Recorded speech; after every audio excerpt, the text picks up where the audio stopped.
अस्सलाम वालेकुम। की हाल है मिस्त्री हो, ठीक हो?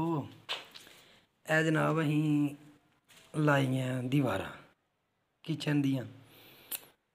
एह्दे ते भला अहीं की करना हून, डायरैक्ट मार्बल रक्खना। ठीक है नी, फुल लैवल च लाइयां सारियां जदीद टैक्नालॉजी इस्तेमाल करांगे।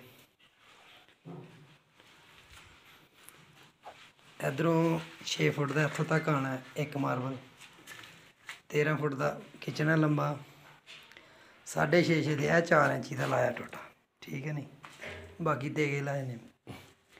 इत्थे अद्धा आ जाएगा मार्बल, अद्धा इधर वाला, अद्धा इधर वाला आ जाएगा। 6.5 ते 2 करांगे ना इत्थे मार्बल के पीस ला।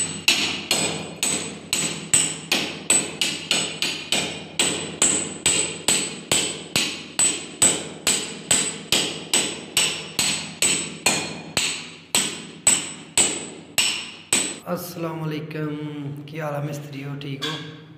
ए जनाब थल्ले दीवारां ला गए जी अहीं ते अज्ज डायरैक्ट जेह्ड़ा ना मार्बल रखेआ उत्ते।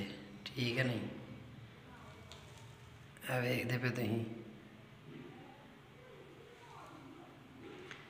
दीवारां ला के उत्ते मार्बल रखेआ फौजी बशारत साहब दे घर। ते ए चरी मारियै प्लस्तर च नाल नाल। ठीक है नहीं, प्लस्तर दे विच दित्ता मार्बल।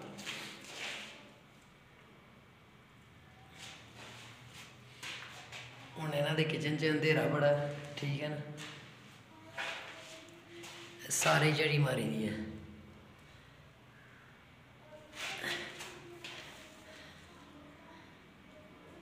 कोई शलफ नहीं पाई, डायरैक्ट मार्बल रखे। न्यू ट्रेंडिंग है।